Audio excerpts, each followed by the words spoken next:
te animo a que puedas abrir tu Biblia en esta mañana, Primera de Pedro, capítulo 1. No la pongas todavía. Los que han leído la carta de Pedro, siempre en los comentarios y los eruditos han dicho que la carta de Pedro está escrita para el sufrimiento de los cristianos. ¿Cuántos cristianos en esta mañana están sufriendo? 1, 2, gloria a Dios, solo 2, 3, gloria a Dios. Puede levantar su mano con libertad, nadie lo va a juzgar. Ahí está. Pero bueno, la carta de Pedro se cree que se ha escrito para entonces el sufrimiento en la vida del cristiano. Y uno cuando lee, cuando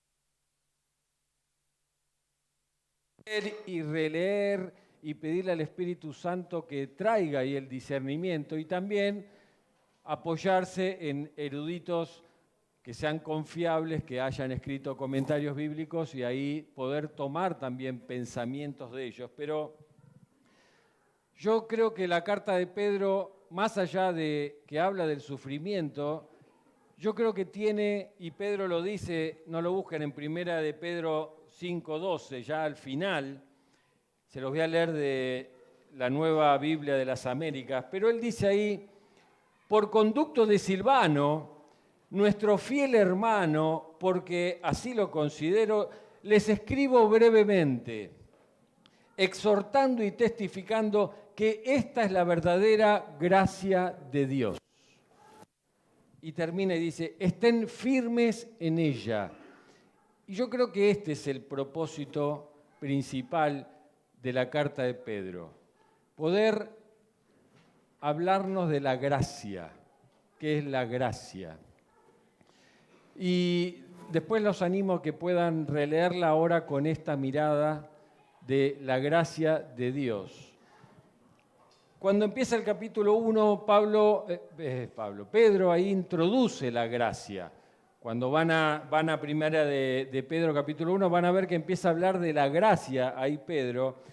Entonces ahí es donde uno cuando entiende la gracia de Dios puede entender el sufrimiento y puede entender que en medio de ese sufrimiento ahí está la gracia de Dios. Y cuando en la relación familiar ahí vivimos diferentes situaciones, ahí podemos ver y descansar en la gracia de Dios. En las relaciones fraternales, acá en la iglesia, descansa la gracia de Dios.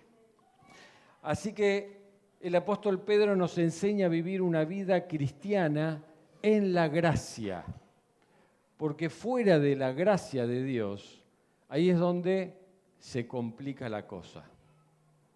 Ahí es donde se complica. Entonces tenemos que profundizar y ver y zambullirnos en la gracia de Dios. Veíamos en esta mañana que nosotros somos salvos por gracia, porque como ya lo dije una vez, mi hijo no le gusta que diga, somos un cachivache, pero la gracia es ese regalo inmerecido. No lo merecíamos ese regalo, porque hacíamos todo mal, pero sin embargo el Señor nos regala una salvación muy grande. Entonces, cuando podemos entender la gracia de Dios, ahí vamos a poder hacer las cosas con gracia para los demás, no mirando lo que está haciendo, sino con gracia. Y ahí arranca la vida cristiana. Y eso es lo que me parece que Pablo... dale con Pablo. Bueno, cuando diga Pablo, igual Pedro. Amén. Muy bien. Pero ahí es donde Pedro entonces nos enseña a vivir ahora en la gracia de Dios. La gracia va a determinar nuestras acciones para que vivamos conforme a la voluntad de Dios. Te lo repito, la gracia determina nuestras acciones para que vivamos conforme a la voluntad de Dios. Eso es lo que va a hacer la gracia en nosotros. Cuando podemos experimentar la gracia de Dios, y ahí es donde nos va a determinar un camino, que ese camino no tiene que ser en base a lo que a mí me gusta o en base a este cuerpo caído, sino en base a la voluntad de Dios. ¿Amén? Muy bien. Así que vamos a abrir entonces en Primera de Pedro capítulo 1, versículos 22 al 25. Primera de Pedro 1, 22 al 25. Y cuando estaba preparando esta palabra, en realidad iba a ser una serie sobre la carta de Pedro. Después, a mí mucho no me gustan las series porque se hace muy largo y no me gusta. Soy más de qué es lo que el Señor nos quiere hablar a nosotros para este domingo. Pero tuve una lucha de empezar con el capítulo 1, versículo 1, ahí en adelante, y empezar a ver qué es vivir en la gracia. Pero el Señor me llevó a este versículo y a poder entender, y el título de esta mañana es Purificado en la gracia. Purificado en la gracia. Porque cuando nosotros podamos entender esto, ahí es donde vamos a poder después seguir una vida con los ojos puestos en lo que hace Cristo, no los ojos puestos en lo que hago yo ni lo que hace el otro. Entonces, vamos a leer 1 Pedro 1, 22 al 25, y dice así: habiendo purificado vuestras almas por la obediencia a la verdad, mediante el Espíritu, para el amor fraternal no fingido, amaos unos a otros entrañablemente de corazón puro, siendo renacidos no de simiente corruptible, sino de incorruptible por la palabra de Dios, que vive y permanece para siempre. Porque toda carne es como hierba, y toda la gloria del hombre como la flor de la hierba. La hierba se seca y la flor se cae, mas la palabra del Señor permanece para siempre. Y esta es la palabra que por el Evangelio os ha sido anunciada. ¿Amén? Amén a esta palabra. Y fíjense el versículo 23 cuando dice: por la palabra de Dios que vive y permanece. O sea, nosotros somos renacidos, vueltos a nacer, no de una mamá o un papá corruptible, no de obras corruptibles. Nosotros somos renacidos, dice, por la palabra de Dios que vive y permanece para siempre. Y cuando en esta mañana en el debate pensaba en esta palabra y pensaba, ¿por qué la palabra de Dios dice que vive y permanece para siempre? Porque la palabra de Dios es lo que nosotros tenemos en nuestro corazón cuando la leemos. Y vive y permanece para siempre porque nosotros predicamos la palabra. Porque esto es un libro que en un par de años se puede desgastar y desaparece. Pero la palabra de Dios vive y permanece cuando entra en nuestros corazones y la predicamos una y otra vez, una y otra vez. Y recordaba cuando el Señor nos trajo acá, a este lugar. Alguien nos predicó en Capital Federal y el Señor nos trajo acá y a partir de acá yo sé que hay hermanos que ya estaban acá, eran cristianos, pero hay otros hermanos que no eran cristianos y empezamos a predicar. Y gloria a Dios, hoy hay un grupo de 50, 60 personas que se reúnen para seguir estudiando la palabra, para seguir recibiendo palabra, para seguir predicando la palabra. Amén. Por eso es viva y permanece para siempre. Porque para Dios hubiera sido más fácil que los ángeles hagan la tarea, ¿no? Dice que los ángeles nos miran y anhelan que nosotros estamos predicando y ellos quieren predicar. Y sin embargo, Dios le dijo, no, no es para ustedes, es para ellos. Ellos tienen que hacer la tarea. Por eso dice que el Señor busca adoradores en espíritu y en verdad. Personas que adoren a Dios, no cantando, sino que hagan la voluntad de Dios. Eso es adorar a Dios. Entonces, cuando nosotros empezamos a entender el vivir en la gracia, el proceso de la gracia nos va a llevar a una experiencia de vida especial. Cuando vos entendés la gracia y la recibís, ya tu vida no va a ser la misma. No puede ser la misma. El domingo pasado estábamos hablando de verdaderos soldados. Cuando somos verdaderos soldados, vamos a seguir insistiendo en hacer la voluntad de Dios. Porque estamos en un mundo caído, estamos en un lugar donde se nos ponen trabas, pero cuando nosotros somos soldados verdaderos y en el nombre de Jesús, vamos para adelante. O sea, la primer traba que nosotros tenemos que romper, ¿cuál es? La nuestra, nuestras mentes. Por eso la palabra de Dios nos dice que renovemos nuestros pensamientos. Y va más allá, dice, renovemos el espíritu de nuestros pensamientos. ¿Por qué hacemos las cosas ahora? Entonces, vamos a tener una vida diferente, vamos a tener una vida especial. La gracia determina nuestra acción para que vivamos en amor fraternal no fingido. Esa es lo que Pedro acá va a hablarnos cuando él dice, amaos unos a otros entrañablemente. ¿Saben lo que significa entrañablemente? Desde las entrañas. Que ames al que tenés al lado desde las entrañas. Y que ese amor sea no fingido.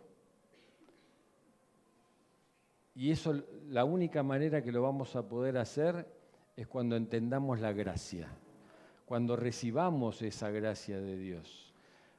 Y para eso tenemos primeramente que entender que nosotros no podíamos hacer nada para merecer ese amor, nada. Cuando yo entiendo que yo no podía merecer ese amor, ahí es donde yo voy a poder amar al otro. Y ahí es donde yo voy a poder amarlo a pesar de lo que haga. Eso es lo que Pedro está diciendo. Ámense con amor entrañable, que venga desde las entrañas. Ahora, para poder amar desde adentro hacia afuera, entonces yo tengo que despojarme de mí mismo y tengo que recibir a Cristo en mi corazón. Cuando Cristo viene a habitar en mí, cuando Cristo viene a habitar en mi corazón, ahí es donde yo voy a poder amar con este amor desde las entrañas. ¿Se dan cuenta? Entonces, la gracia va a determinar ahora mi acción. Ya no voy a ser yo, ya no va a ser mi pensamiento. Si Dios me amó a mí, ¿por qué yo no voy a poder amar al otro? Si Cristo está habitando en mi corazón, si Cristo está en mí, entonces las cosas viejas pasaron. Ya empiezo a renovar ahora mi mente y ahora todo es nuevo. ¿Querés que agarre el inalámbrico? Porque este me está poniendo nervioso.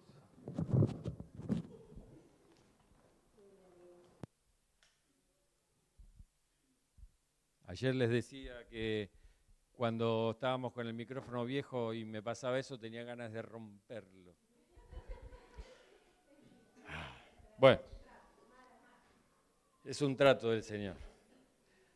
Así que cuando nos centramos en la gracia, en este versículo, yo veo tres cosas, que hoy voy a hablar de una nada más, pero les voy a dejar las tres para que después ustedes, en la semana, puedan escudriñar la palabra de Dios y poder analizar las dos que faltan. Pero veo tres cosas y la primera es que la gracia nos purificó, nos purificó. La segunda, la gracia nos purificó para que vivamos en amor, para que ahora nuestra vida sea una vida especial y podamos vivir en amor. Y la evidencia de la gracia es que vivamos con un corazón puro. Esa va a ser la evidencia, lo que se va a manifestar, lo que va a salir de mi persona. Va a ser la gracia y se tiene que manifestar en un corazón puro ahora. Si yo fui purificado, ahora mi corazón tiene que manifestar pureza. Por eso la palabra de Dios nos dice, de la abundancia del corazón habla la boca. Y esta es como la quinta vez que lo digo, ¿qué sale de nuestra boca? ¿Bendición o maldición? ¿Qué sale de nuestra boca? ¿Los pensamientos que teníamos de antes o la palabra de Dios viva que produce transformación, que produce ese poder que lleva la palabra? Y ahí es donde en el nombre de Jesús traemos sanidad, traemos libertad, sacamos a los esclavos de las cárceles por medio de la palabra de Dios. O nosotros somos los que atamos, maldecimos. ¿Qué sale de nuestra boca? Porque la evidencia de que Cristo está en nosotros y de que recibimos la gracia ahora es que tiene que salir de nosotros un corazón puro. Si fuimos purificados, sale un corazón puro. Así que vamos al primer punto y al único. La gracia nos purificó. Fíjense que arranca Pedro diciendo, habiendo purificado nuestras almas. Cuando nosotros recibimos entonces a Cristo en nuestras vidas, la palabra de Dios dice que viene a habitar a nosotros el Espíritu Santo. El Espíritu Santo entonces nos purifica nuestras almas. ¿Saben que en el alma qué está? Los pensamientos, las emociones y la voluntad. O sea que si ahora mi alma es purificada, voy a pensar de otra manera, voy a sentir de otra manera y voy a hacer ahora otra cosa. ¿Qué otra cosa voy a hacer? La voluntad de Dios. ¿Cómo yo conozco la voluntad de Dios? Por medio de su palabra. Y como su palabra es viva, me empieza a transformar y me empieza a dirigir. Y cuando mi naturaleza caída me quiere llevar para un lado, yo voy a hacer la voluntad de Dios, porque ahora tengo un corazón puro, mi alma está pura.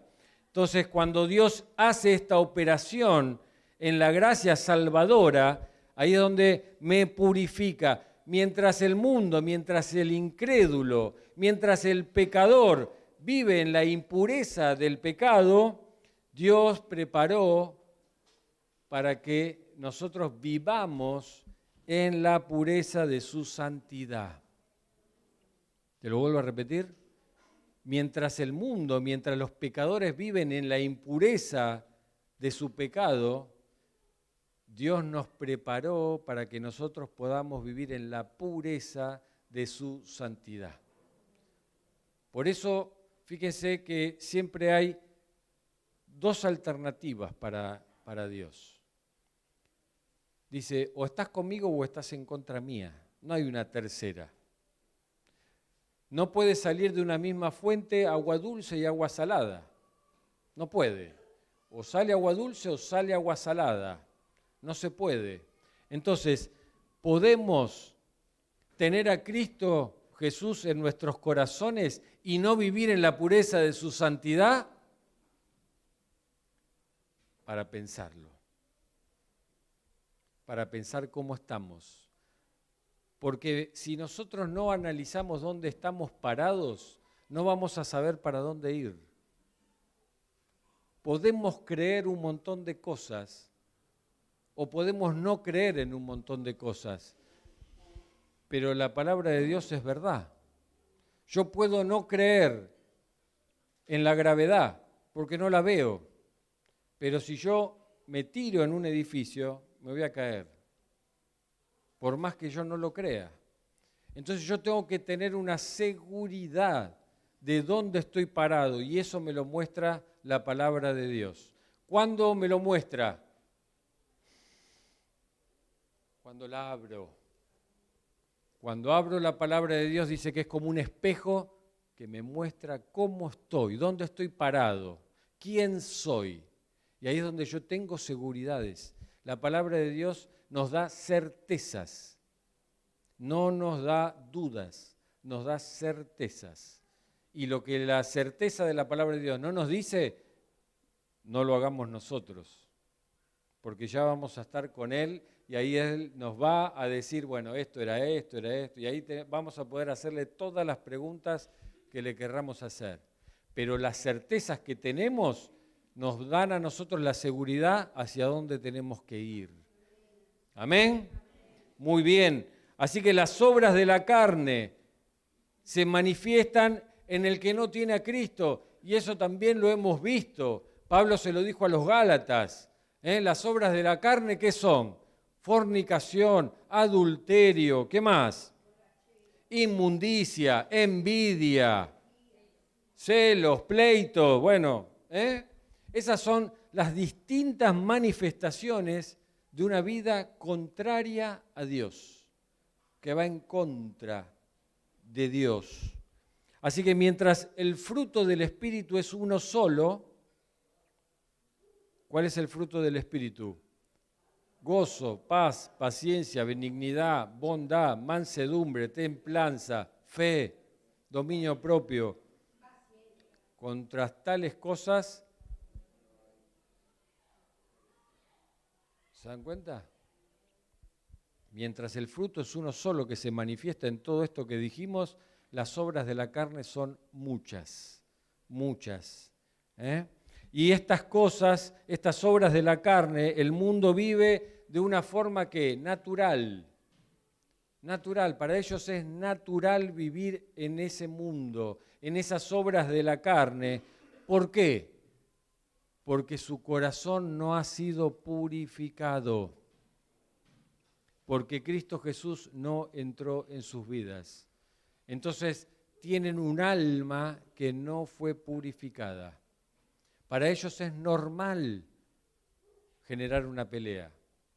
Para ellos es normal tener celos, tener envidia del que hace bien las cosas. Para ellos es normal.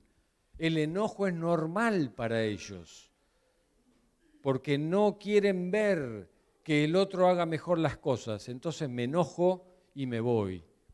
Y justifico mi ida, enojándome. Es normal para ellos. Y se van de un lugar en otro lugar todos enojados. ¿Por qué? Porque viven en ese mundo. Viven en ese mundo.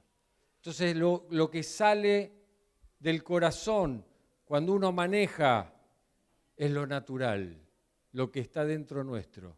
¿Qué sale? ¿Palabra de bendición para el colectivero que te encerró?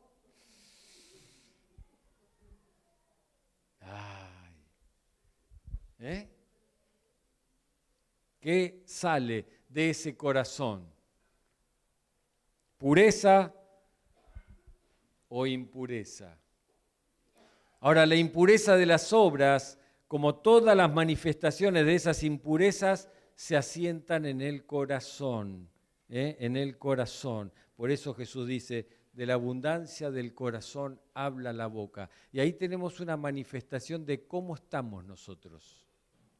¿Cómo estamos? Y por eso el Señor nos pone en una congregación para escucharnos.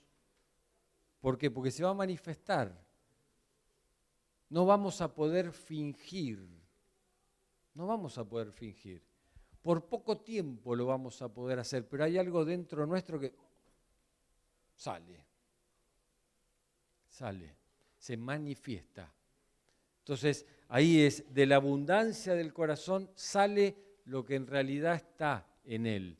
Y ahí se manifiesta si es un corazón puro o un corazón impuro. Entonces, cuando el corazón está lleno de gracia, ¿qué va a salir? Gracia. Va a salir la pureza de la santidad de Dios. Eso es lo que sale de un corazón que manifiesta ese ámbito de la gracia. Ahora, esta obra de Dios se produce ¿en base a qué? ¿En base a nuestras buenas obras? ¿En base a que nosotros leemos la palabra, la conocemos de memoria y la vamos a poder recitar? ¿Y eso va a salir de nuestro corazón? No. No depende de nosotros. Depende de la obra perfecta de redención de nuestro Señor Jesucristo. Y eso es lo que Él hizo en la cruz del Calvario.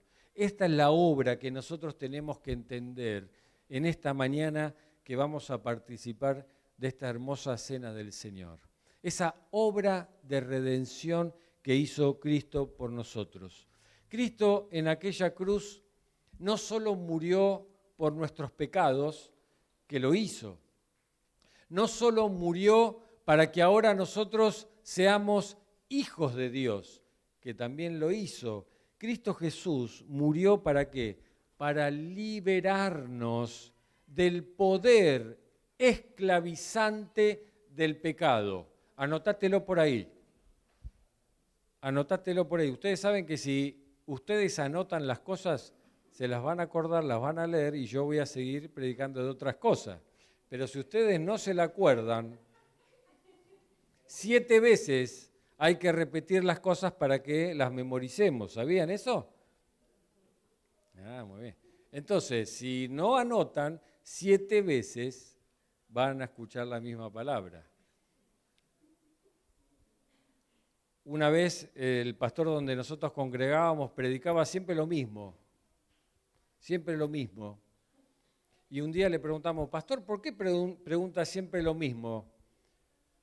Porque cuando salen de acá se lo olvidan. Entonces hay que repetir una y otra vez. No estoy diciendo que acá pasa eso porque yo sé que... Amén, amén. Y yo sé que los hermanos se sentaron adelante para escribir, como buenos estudiantes que son. Gloria a Dios, gloria a Dios. Cristo Jesús murió para liberarnos del poder que tiene el pecado de esclavizarnos. Y ahí está la clave, ahí está la clave. Cuando yo recibo por medio de la fe a Jesús como mi Señor y Salvador personal, Él al morir en aquella cruz y al resucitar de los muertos, ahí el Señor, ahí con su gloria, con esa omnipotencia, ¿qué hace? Me libera de la esclavitud. Ahora el pecado ya no me va a hacer esclavo. Cristo me liberó de ese elemento que tiene el pecado que me esclaviza. ¿Se dan cuenta? La palabra no dice que vamos a dejar de pecar. La palabra lo que nos dice es que Él nos quita del reino de las tinieblas y nos lleva al reino de la luz. La palabra nos dice que Él nos libera del pecado. Pero, ¿quién no pecó esta semana?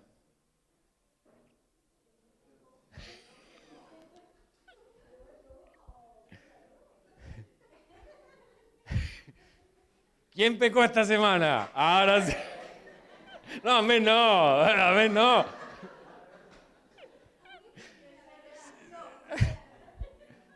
Qué interesante, cómo hay que escuchar las preguntas, ¿no? Entonces, si Cristo te liberó del pecado y esta semana pecaste, ¿qué pasó?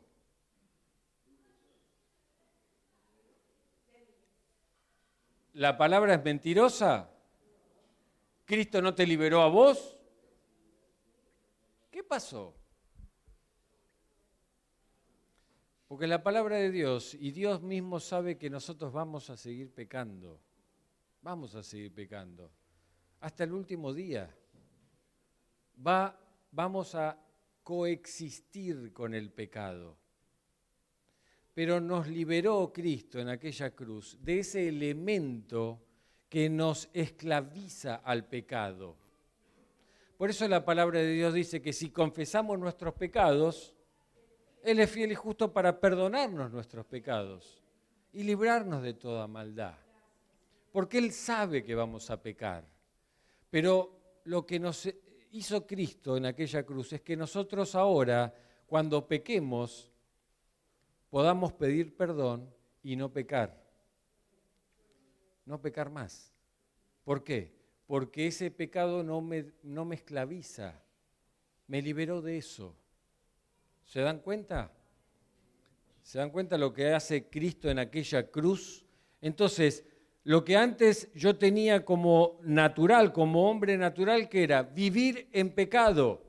No podía dejar de tomar, no podía dejar de drogarme, no podía dejar de decir malas palabras, no podía dejar de tener odio hacia otra persona. Eso era antes. Ahora con Cristo puedo. Puedo ahora amar. Puedo ahora dejar de tomar. Puedo ahora hacer aquellas cosas que hagan que yo me vaya del pecado. ¿Por qué? Porque ahora Cristo vive en mí. Y Él cortó, me liberó de ese elemento que me hacía esclavo del pecado. Yo ahora puedo decirle basta, basta. ¿Por qué? Porque Cristo me hizo libre. Eso es lo que Cristo hizo en aquella cruz. Por eso la palabra habla de los que permanecen en pecado. Si yo permanezco en el pecado y no hay arrepentimiento en mi vida, sigo siendo esclavo del pecado. Y ahí es donde yo tengo que hacerme la pregunta, ¿Cristo purificó mi corazón? Si sigo esclavo del pecado, ¿Cristo habita en mi corazón? ¿Vive y reina Cristo en mi vida? Porque sigo siendo esclavo del pecado. ¿Se dan cuenta la diferencia? Cristo me hizo libre. Yo ahora en el nombre de Jesús puedo decirle que no a Satanás. ¿Por qué? Porque Cristo al morir y al resucitar el tercer día lo venció. Le quitó el poder a Satanás que tenía sobre mi vida. Yo cuando lo recibo como Señor y Salvador, hago que ese poder de Cristo venga a mi vida, porque lo recibo a Él, Él está conmigo. Entonces yo lo que hablo ahora lo hablo en el nombre de Jesús. Y el nombre de Jesús tiene poder, porque Él tiene poder. Claro que no soy yo. Y en mi debilidad puedo caer. Puedo caer. Pero cuando Cristo está en mi vida, ahí es donde viene el Espíritu Santo y me contrista mi corazón. Y ahí es donde tarde o temprano me voy a arrepentir y voy a confesar mi pecado. ¿Se dan cuenta? Eso es lo que Cristo Jesús hizo por cada uno de nosotros. Fíjese cuánto amor que tiene Cristo. Por eso Juan dice, si de tal manera amó Dios al mundo, que ha dado a su Hijo unigénito, ¿para qué? Para que todo aquel que en Él cree no se pierda. No se pierda, no viva en el pecado permanentemente, Porque el pecado, ¿a dónde nos lleva? A la muerte, a la destrucción de los hogares, a la destrucción de la persona. Cristo vino para liberarnos, para sacarnos de la esclavitud que el pecado tenía sobre nosotros. Las cadenas de pecado se rompen ahora por la acción interna de Jesús. Las cadenas se rompen por la acción interna de Jesús, no por la acción externa. Cuando Cristo viene a habitar en mi corazón, Cristo libera al creyente ahora, a medida que su vida se hace vida en el cristiano. Cristo viene a mi vida, me empieza a liberar. Y esa es la vida del cristiano. Cristo en nosotros. Por eso nos llamamos cristianos. Lamentablemente el diablo, ¿qué hace? Distorsiona las palabras. Entonces ahora todos somos cristianos, todos somos creyentes, ¿no? Entonces cuando vemos que el que está al lado es cristiano y nos maltrata, pero ¿cómo los cristianos maltratan? No, los cristianos no maltratan. ¿Cristo maltrata? No maltrata a Cristo. Entonces, ¿será cristiano? ¿Será hijo de Dios?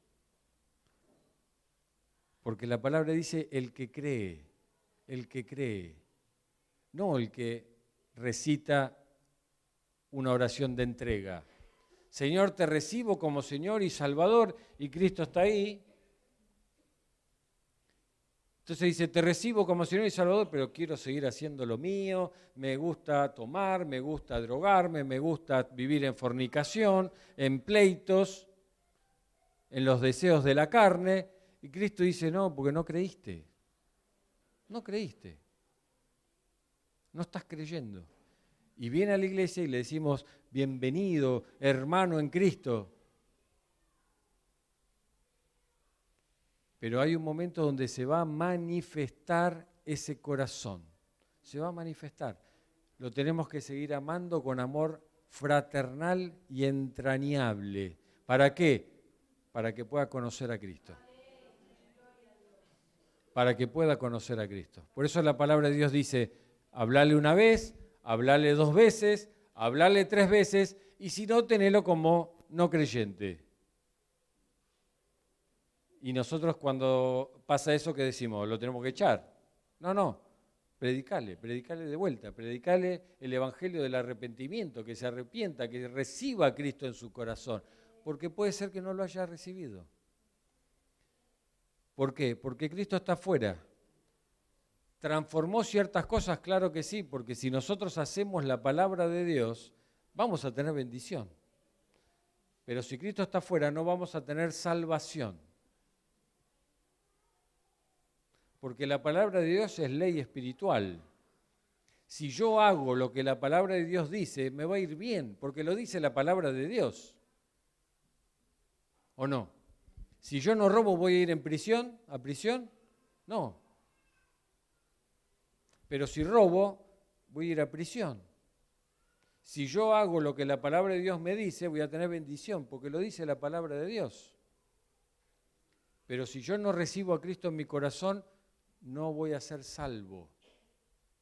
No está la salvación en mi vida. Mi corazón sigue impuro. Mi alma sigue impura y se va a manifestar. Si Cristo está fuera del cristiano, no pasa nada. Cristo no puede estar cerca. Cristo no puede estar pegado a mí. Cristo tiene que estar dentro de mi corazón, dentro de mi vida. Ahí se va a producir un cambio en mi vida, cuando Cristo habite dentro mío. Yo conocí una persona que decía, yo voy a la iglesia porque el agua que le salpica al que está al lado me puede salpicar a mí. O sea, el agua que desciende, la bendición que desciende del que está al lado me puede salpicar a mí. Y es real, es real. porque podemos escuchar la palabra y eso puede producir una transformación temporal externa. Pero si Cristo no habita dentro mío, no va a producir un cambio en mi interior. No lo va a producir. Tarde o temprano se va a manifestar lo que hay dentro de cada uno. Y ahí es donde se va a ver. Por eso están las pruebas. Tenemos muchos docentes acá. Sabemos que las pruebas, ¿para qué están? Para ver si aprendimos esa lección o no. Y eso es lo que hace Cristo con nosotros. Pero las pruebas de Cristo son para que nosotros salgamos victoriosos. Por eso el domingo pasado veíamos nosotros como cristianos cómo vamos. De victoria en victoria. Vamos de victoria en victoria. No vamos de derrota a victoria. Todo redunda para bien. Todo. No lo tenemos que ver con estos ojos naturales. Si hoy estás viviendo alguna situación de sufrimiento, no la veas con los ojos naturales.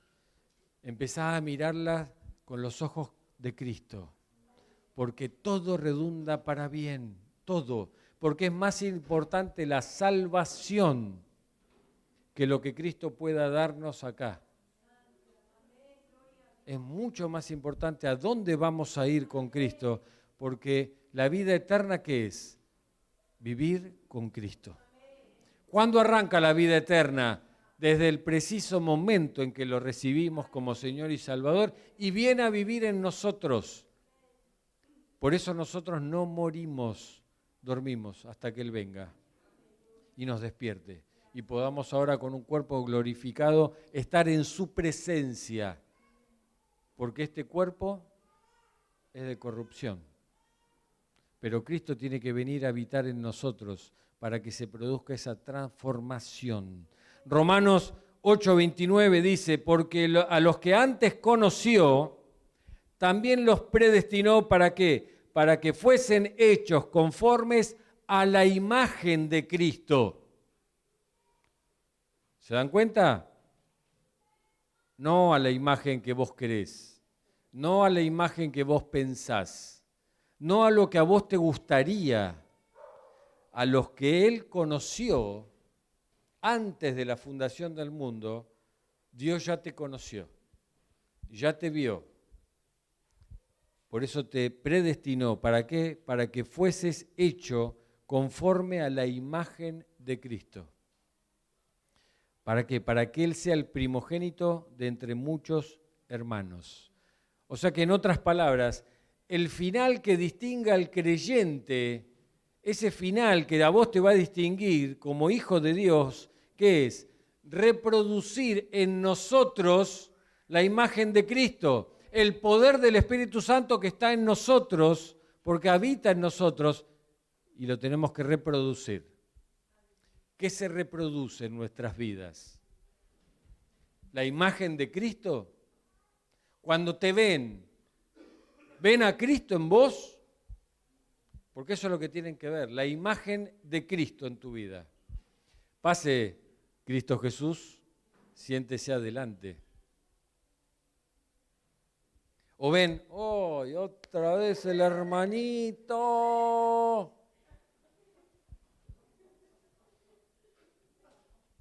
¿O no? Hemos escuchado muchas veces a los hijos, ¿cómo le decimos? No le decís, yo no le digo. ¿Cómo le dicen algunos papás a los hijos? Uy, este diablito. ¿O no? Uy, este enojón. Uy, este que vive portándose mal. ¿O no? Empecemos a cambiar la manera de hablar. ¿Cómo vemos a nuestros hijos?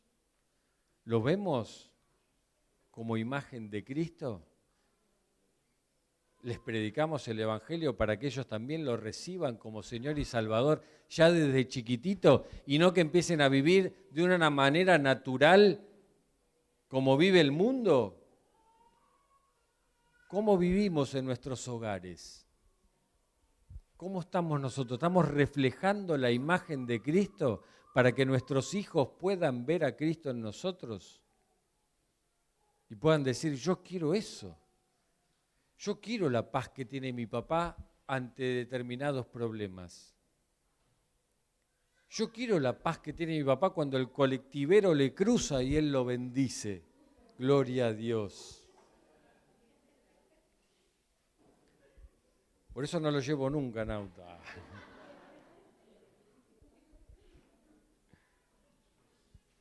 Cuando Cristo está dentro mío empieza a transformarme.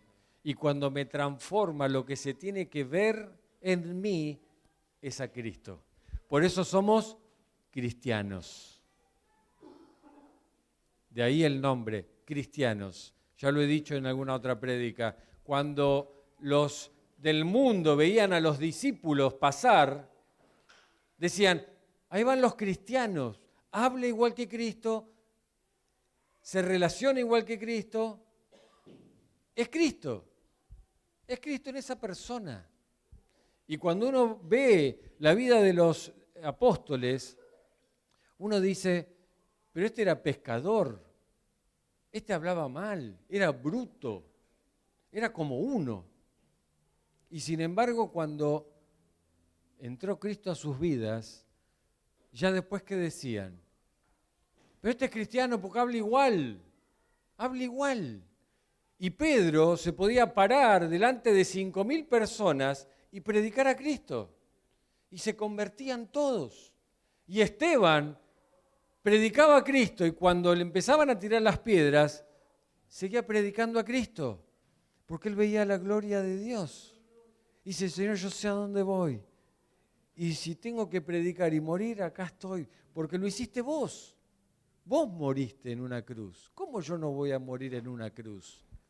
Y se dice que Pedro cuando lo iban a crucificar dice, no, yo no soy digno de morir igual que mi maestro. Pónganme boca abajo. Dicen, no sé, están ahí en los comentarios de los historiadores. ¿Y por qué nosotros no queremos vivir ciertos sufrimientos? ¿Por qué nosotros queremos que nuestra vida sea cómoda acá en la tierra? Cuando el Señor Jesús dijo, yo no tengo dónde recostar mi cabeza. Yo no tengo nada que me ate. Lo que escucho de mi Padre, eso hago. Vamos mañana para tal lugar, y vamos. Y vamos ahora para el otro lugar, y vamos. Y uno puede ver que, no, Señor, no, que tengo que esperar a que mi Padre muera para enterrarlo. Bueno, anda, tranquilo, no hay problema. ¿Te ata eso? Dale. ¿Se dan cuenta? ¿Qué imagen estamos dando? ¿La imagen de Cristo? Cuando Dios por el Espíritu Santo reproduce en nosotros a Jesucristo, una de las manifestaciones de la nueva naturaleza es que amamos ¿qué? La santidad. Amamos la santidad. Queremos vivir en la santidad de Dios. Por eso somos santos, pero anhelamos ahora vivir una vida de santidad. No quiero estar ahí porque ahí hay pecado. No quiero ir a donde hay muerte. Si tengo que ir ahí para predicar, voy a ir para predicar, pero tengo la seguridad de que voy a ir a predicar y no me voy a quedar ahí pecando con el resto. Porque amo la santidad. Si amo la santidad, ¿qué dice la palabra que tiene que pasar en nosotros? Odiar el pecado. Odiar lo que a Dios no le agrada. Vuelvo a preguntar, ¿eso está en nosotros? ¿Eso está en tu corazón? Porque Dios anhela que vivamos en santidad. Él ya lo decía, sean santos porque yo soy santo. Y si yo estoy dentro tuyo, tenés que ser santo. Tenés que anhelar esa santidad. Eso es lo que produce la gracia en nosotros, esa transformación. Ahora queremos renovar nuestro pensamiento. Esto que era malo, lo dejo, pero para mí era bueno. Pastor, ¿qué tiene de malo ver Netflix? Nada tiene de malo ver Netflix. Pero si eso hace que yo me aleje de la presencia de Dios, que pierda tiempo, entonces, ¿estoy viviendo en santidad? No. Porque ya no es lo que me agrada a mí. Ahora va a ser lo que le agrada a Cristo Jesús, que vive en mí. Y si Él es santo, yo tengo que ser santo. Tengo que amar esa santidad, porque Él está en mí. Por eso la impureza, la práctica del pecado, termina para todo aquel que por la gracia es salvo y se mantiene mediante la fe. Se mantiene mediante la fe. Dice Romanos, capítulo 6, 4 al 6. Dice, porque somos sepultados juntamente con Él para muerte por el bautismo, a fin de que como Cristo resucitó de los muertos por la gloria del Padre, así también nosotros andemos en vida nueva. No sigamos andando en la vida que llevabas. Andemos en vida nueva, porque si fuimos plantados juntamente con Él, ¿saben lo que significa plantados juntamente con Él? Yo les di hoy una tarea a la mañana, se las voy a decir. Ese plantados juntamente con Él es injertados en Cristo. Somos injertados en Cristo. Cuando somos injertados en Cristo, ¿qué pasa? ¿Yo puedo seguir siendo pecador? No. Cuando yo soy injertado en Cristo, ahora mi vida es transformada, porque ahora viene el ADN de Cristo a mi vida, porque ahora viene la sangre de Cristo a mi vida. Entonces esa sangre de Cristo, ¿qué hace? Me purifica, me libera de la esclavitud del pecado, me empieza a modificar los pensamientos, la manera de pensar, y eso me modifica la manera de actuar. Y esa manera de actuar ahora va a ser una manera que le agrada a Dios.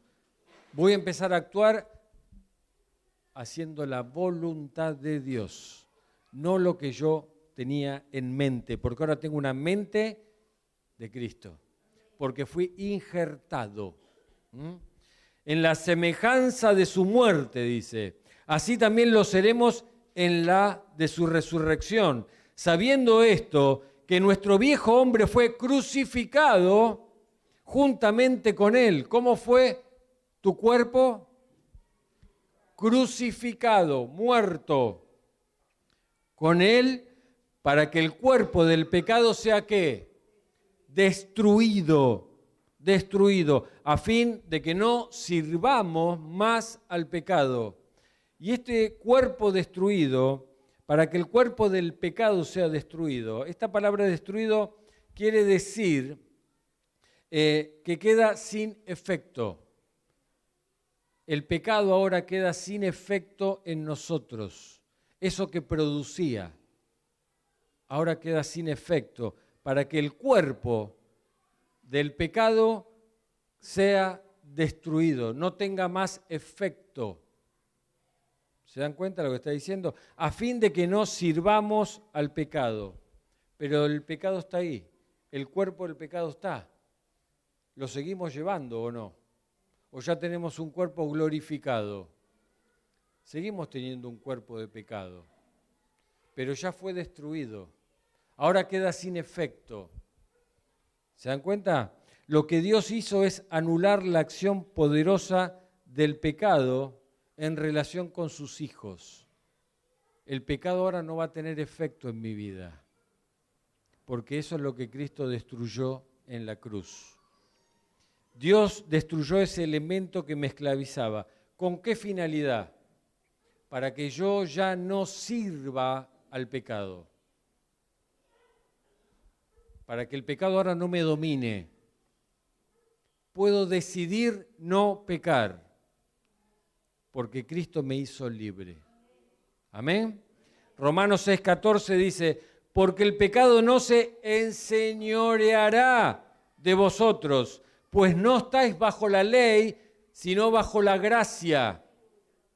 Se los leo en otra versión. Cuando dice no se enseñoreará, palabra de Dios para todos, dice, el pecado no gobernará sobre ustedes. No tenés un gobernador, ahora es Cristo el que te gobierna, el que te hizo libre. Dice, el pecado no tendrá dominio sobre ustedes, la Biblia de las Américas. Y la contemporánea dice, ya no tendrá poder sobre ustedes el pecado. Eso es lo que Cristo destruyó en la cruz del Calvario. ¿Se dan cuenta? Por eso hoy, si nosotros pecamos, es porque queremos. Ya no existe más el no puedo dejar de pecar. Sí podés, pero no querés. Y eso depende de nosotros. Eso depende de nosotros. Claro que depende de lo que cada uno haya vivido. Puede costar más o costar menos dejar de hacer ciertas cosas. Pero por eso dice la palabra, ya no se va a enseñorear más, porque ahora ya no estamos bajo la ley condenatoria del pecado. Ahora vivimos bajo la gracia. Y esto es interesante porque este versículo es muy utilizado, ¿no? Bueno, ya no estoy bajo la ley, ahora vivo bajo la gracia. Entonces, como ahora estoy bajo la gracia, total, Cristo me perdona, ¿o no? ¿O no? Como veíamos hoy a la mañana, ya soy salvo por gracia, entonces ahora, eso es lo que los que predican salvo siempre salvo, hablan. Si ya sos salvo y no perdés la salvación, entonces ahora podemos hacer lo que queremos, porque soy salvo. Pero no es lo que la palabra de Dios nos dice. Yo cuando recibo a Cristo en mi corazón, yo ahora tengo que anhelar la santidad. Tengo que anhelar no pecar más. Entonces cuando peco, ahí es donde mi corazón se contrista. ¿Por qué? Porque Cristo está en mi vida. Entonces ahí es donde puedo confesar, ahí es donde, como dice Hebreos, puedo ir confiadamente al trono de la gracia para pedir socorro. Puedo ir.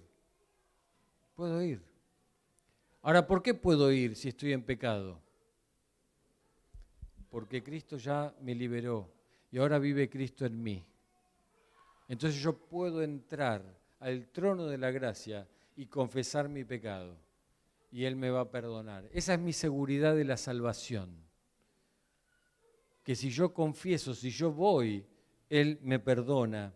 Entonces yo hago esto o lo otro y me siento bien. ¿Por qué? Porque ahora no estoy bajo la ley, estoy bajo la gracia. Como dice Pablo, ahora que hay gracia, ¿que va a abundar el pecado? No. Si hay pecado, va a abundar la gracia, porque va a abundar el perdón de Dios. Pero si yo tengo a Cristo en mi corazón, me voy a querer alejar de Él. No voy a querer pecar más. Así que termino con esto. Leo un comentario de un autor. Dice, nosotros no somos esclavos del pecado porque la ley que marcaba la realidad del pecado ha sido extinguida para nosotros y la gracia vino para darnos provisión de victoria sobre el elemento esclavizante del pecado. Eso es lo que hizo la gracia en nuestras vidas. Esa ley que nos condenaba ahora fue quitada. Y la gracia nos garantiza que vamos a tener la victoria. Amén. Amén. Yo te invito a que puedas cerrar tus ojos, que puedas estar pensando cómo está tu corazón. ¿Cómo estás en la pureza de la santidad de Dios? Que puedas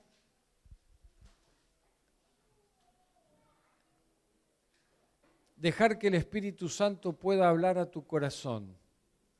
Que sea Él el que te esté diciendo, el que realmente pueda decirte con esas palabras que no son tuyas. Porque dice la palabra que nuestro corazón es engañoso Y tal vez te vas a decir, no, yo soy el pecador más pecador que hay. Yo no merezco la vida eterna porque soy muy malo. Bueno, déjame decirte que no es lo que la palabra de Dios dice. Dice que Dios amó a todos y que entregó a su Hijo por todos, no por algunos, por todos. Y que si vos creés que esa obra es por lo que hizo Jesús, entonces ahí es donde vos podés recibirlo como Salvador y como Señor. Y ahí es donde ese corazón puede ser transformado. Así que no menosprecies la obra que hizo Cristo, porque no es por lo que vos hagas o dejes de hacer. La salvación es por lo que hizo Cristo. Somos salvos porque Dios nos amó.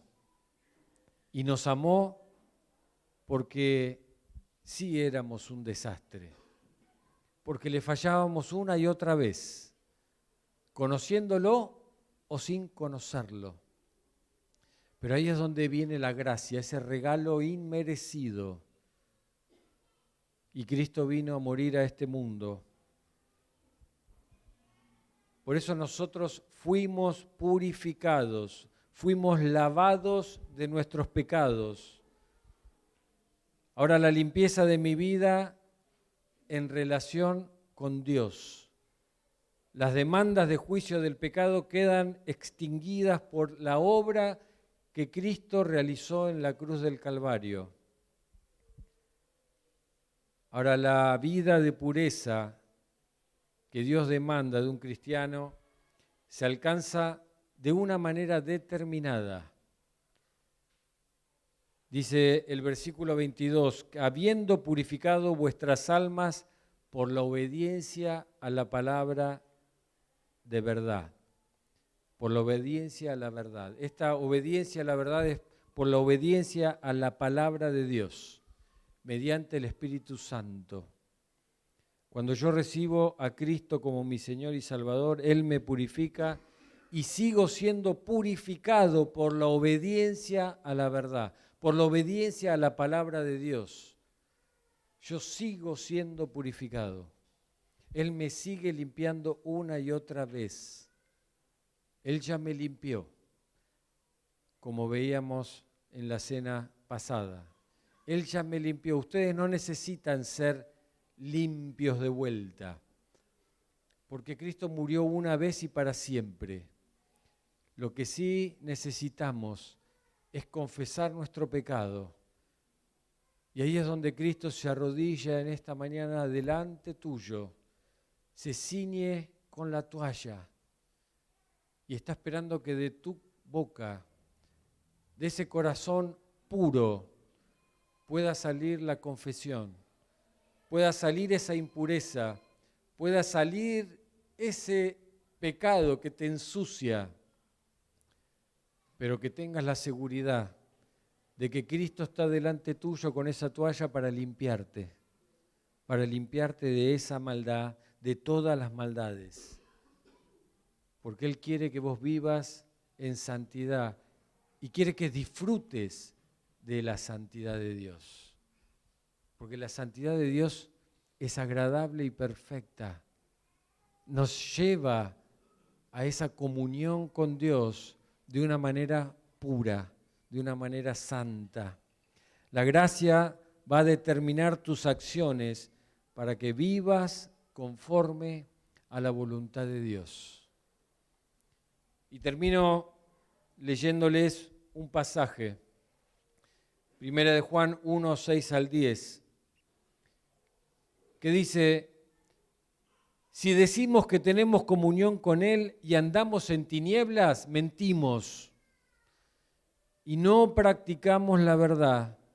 Pero si andamos en luz, como Él está en luz, tenemos comunión los unos con los otros y la sangre de su Hijo Jesucristo nos limpia de todo pecado. Si decimos que no tenemos pecado, nos engañamos a nosotros mismos y la verdad no está en nosotros.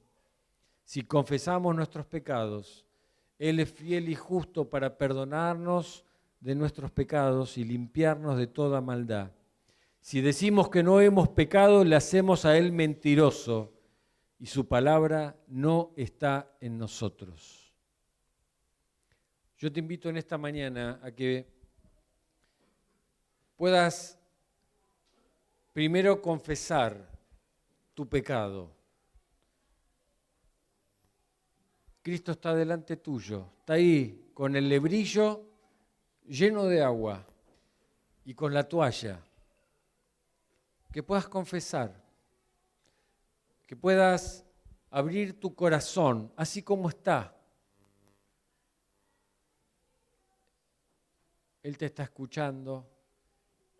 Él quiere que salgas transformado.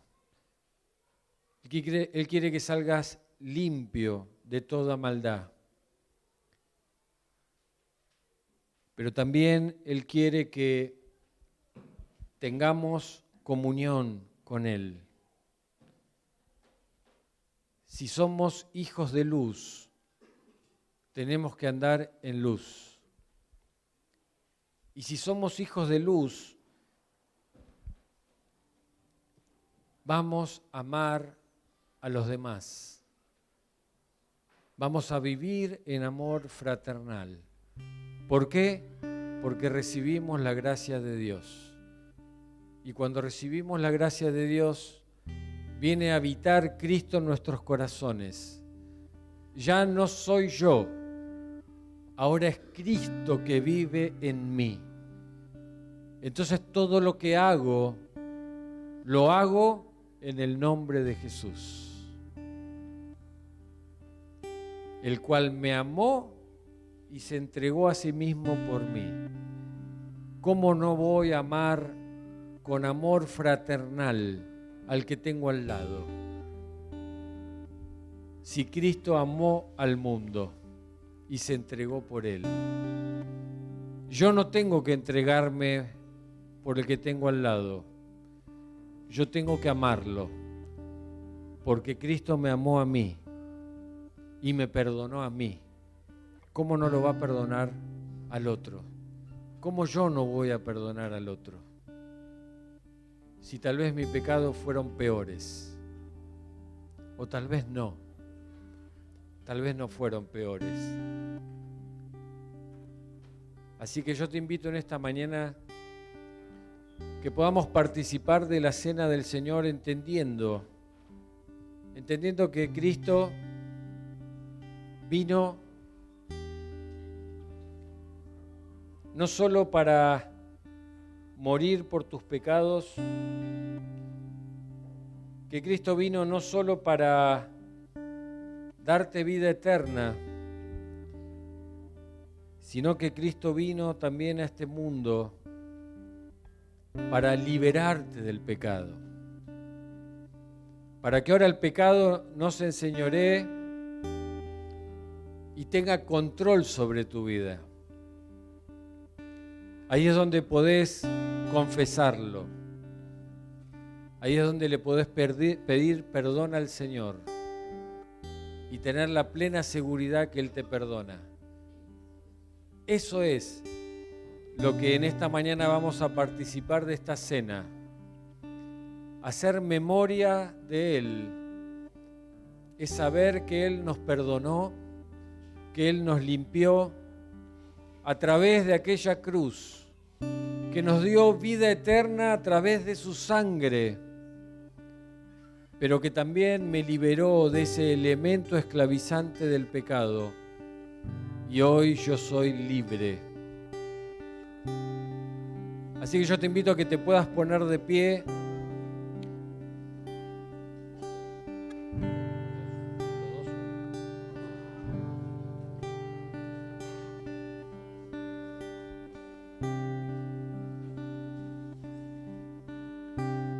Que puedas tomar el cuerpo de Cristo, que puedas tener la sangre de Cristo ahí en tus manos.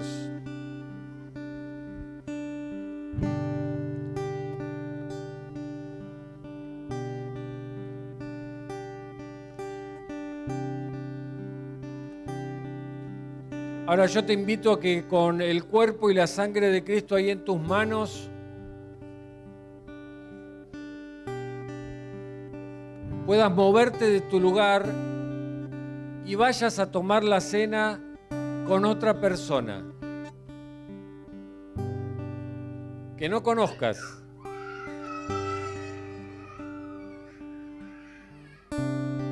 Mira a alguien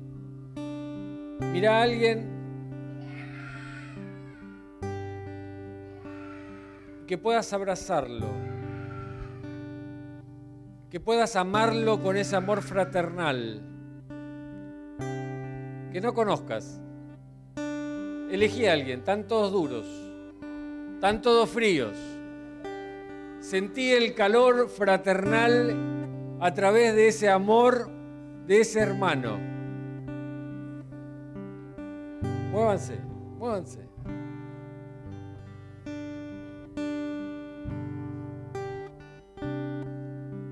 No importa si está participando de la cena o no.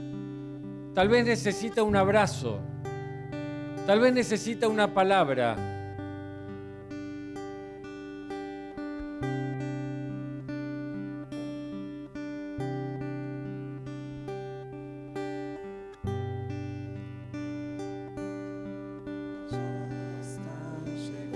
Venga, Juan. Ahí está.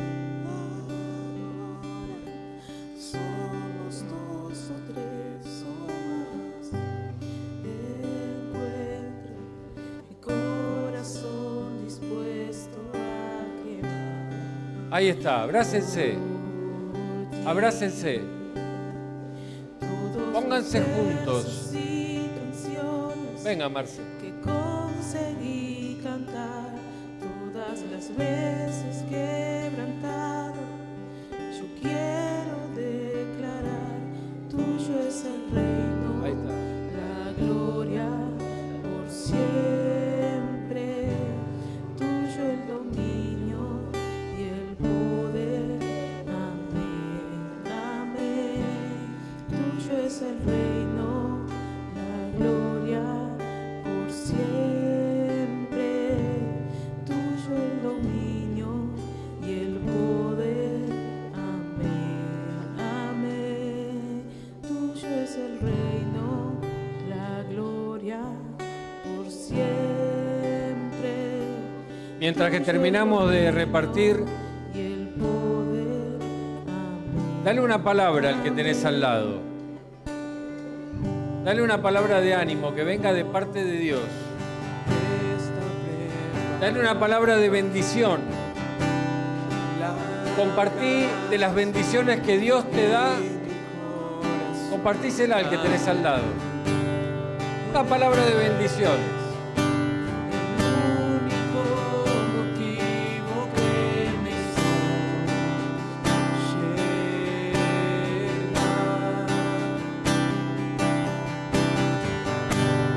Los hijos ya están llegando aquí. Ahora somos dos o tres o más.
Dice que la noche que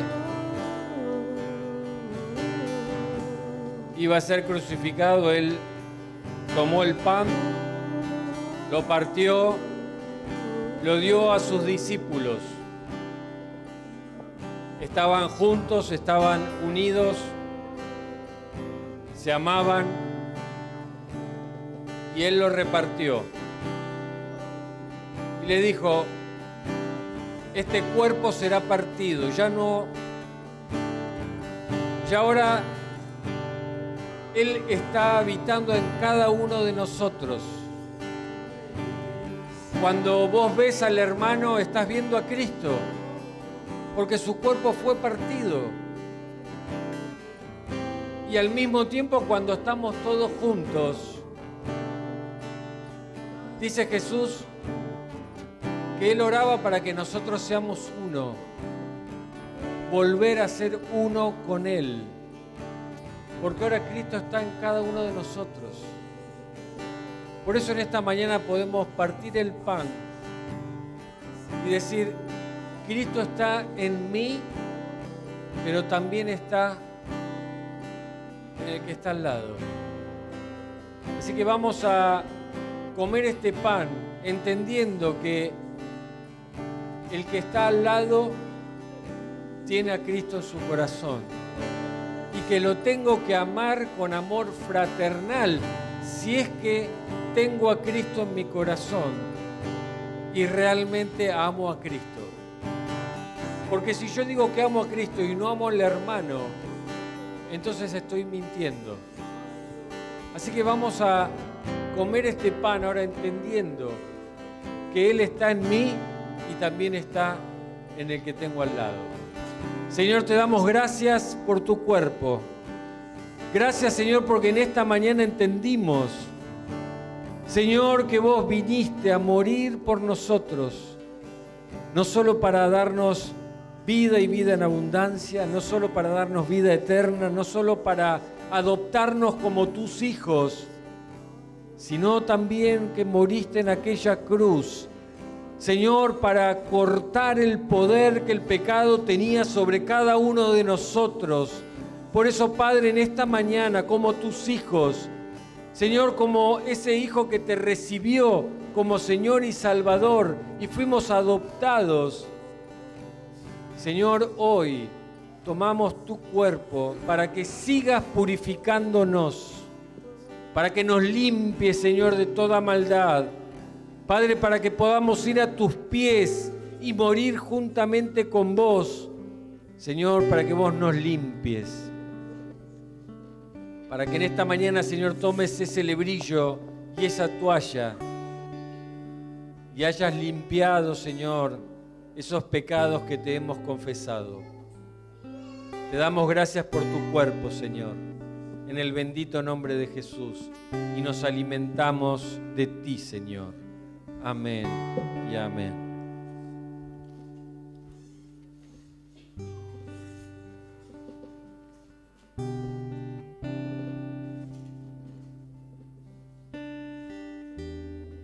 Gracias, Jesús. De la misma manera, Señor, levantaste esa copa, tu sangre, Señor, símbolo de vida eterna, de vida en abundancia, símbolo que la sangre limpia, que desinfecta, Señor, que quita toda impureza. Por eso, Padre, levantamos nuestra copa, Señor, y queremos beber de tu sangre, Señor, para que sigas purificándonos, para que nos transformes, para reconocer que vos estás dentro nuestro, no al lado, no afuera de nuestras vidas, sino que adentro nuestro, para que se manifieste tu vida. Cuando hablamos, que se manifieste tu vida con lo que vemos, que se manifieste tu vida, Señor, con lo que tocamos y hacia dónde vamos. Pero, Señor, que se manifieste tu vida, Señor, con nuestros corazones. Que ahora podamos tener corazones puros y que amemos la santidad tuya, Señor. Ayúdanos, Señor, a nuestros ojos a levantarnos, Señor, y poder mirar y contemplarte en esa santidad. En esa santidad, Señor, que nos transforma y que nos limpia y que nos cambia, Señor. Para que cuando miremos al hermano podamos amarlo con amor entrañable. En el nombre poderoso de Jesús, Señor, levantamos estas copas y decimos todos amén y podemos participar de esta copa.